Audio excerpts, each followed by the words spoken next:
ரட்சகராகிய இயேசு கிறிஸ்துவின் நாமத்தினாலே உங்களுக்கு என்னோட அன்பின் வாழ்த்துக்கள். இன்றைய நாள் தியானத்துக்காக தேர்ந்து கொள்ளப்பட்ட வேத வசனம் ஏசாயா தீர்க்கதரிசன புஸ்தகம் 63வது அதிகாரம் 5வது வசனம்.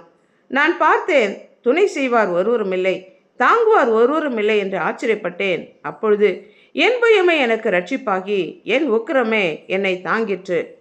துணை செய்வார் ஒருவரும் இல்லை, தாங்குவார் ஒருவரும் இல்லை என்று ஆச்சரியப்பட்டேன். ஆண்டவராகிய இயேசு கிறிஸ்துவை குறித்து தீர்க்க தரிசனமாக உரைக்கப்பட்ட வார்த்தை.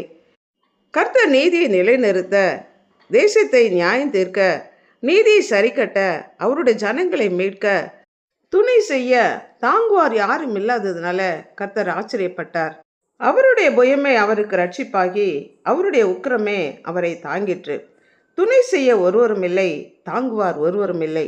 ஆண்டவராகிய இயேசு கிறிஸ்து தனித்து விடப்பட்டவராய் தன்னுடைய சீடர்கள், உறவுகள் அனைவரும் அவரை விட்டு ஓடி போய்விட்டார்கள்.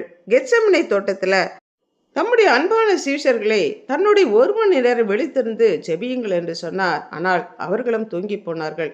அவரை காட்டி கொடுத்தார்கள், மறுதளித்தார்கள், அவரை விட்டு ஓடி போனார்கள், யோவானை தவிர. இதை குறித்து ஆச்சரியப்பட்டார் என்று சொல்லப்பட்டிருக்கிறது. துன்ப நேரத்தில், வியாதி படுக்கையில், இக்கட்டான நெருக்கமான சூழ்நிலைகளை நாம் கடந்து செல்லும்போது நாம் மற்றவர்களுடைய உதவியை நாடுகிறோம். இடுக்கணில் உதவவே சகோதரன் பிறந்திருக்கிறான். சகோதரனிலும் சொந்தமாய் நேசிக்கிறவர்கள் உண்டு என்று நீதிமொழிகளில் வாசிக்கிறோம்.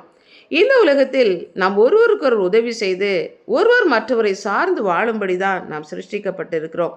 எகிப்து தேசத்திலிருந்து புறப்பட்ட யாக்கோபின் சந்ததியார் கானான் தேசத்தை சுதந்திரித்துக் கொள்ளும் போது அமலேக்கியர்கள் அவர்களுக்கு எதிரிட்டு வரும்போது யோசுவா யுத்தத்தை நடப்பித்தான். மோசே மலையிலே தேவனுடைய கோலை பிடித்து கொண்டு நிற்கும்போது யாக்கோபின் சந்ததியார் மேற்கொண்டார்கள்.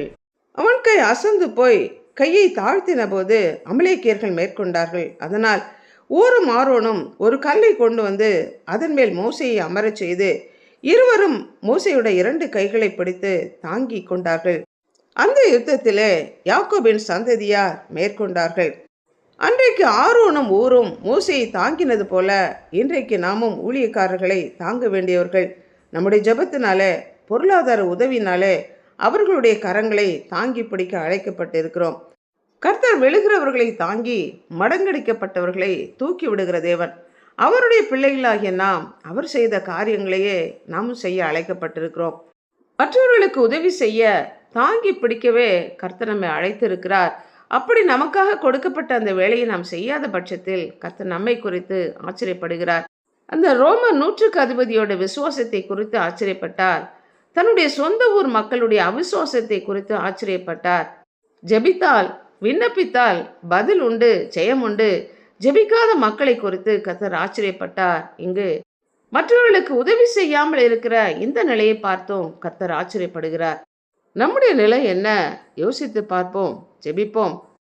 அன்புள்ள ஆண்டவரே, எங்களை படைத்தவரே, எங்களுக்காக ஜீவனை கொடுத்து எங்களை மீட்டு கொண்டவரே, தாயின் வயிற்றில் தோன்றினது முதல் எங்களை ஏந்தி கர்ப்பத்தில் உற்பத்தியானது முதல் எங்களை தாங்கினவரே, பிறந்த நாள் முதல் எங்களை ஏந்தி தாங்கி சுமந்து தப்புவித்து இனிமேலும் நான் ஏந்துவேன், தாங்குவேன், சுமப்பேன், தப்புவிப்பேன் என்ற தயவிற்காக நன்றி செலுத்துகிறோம்.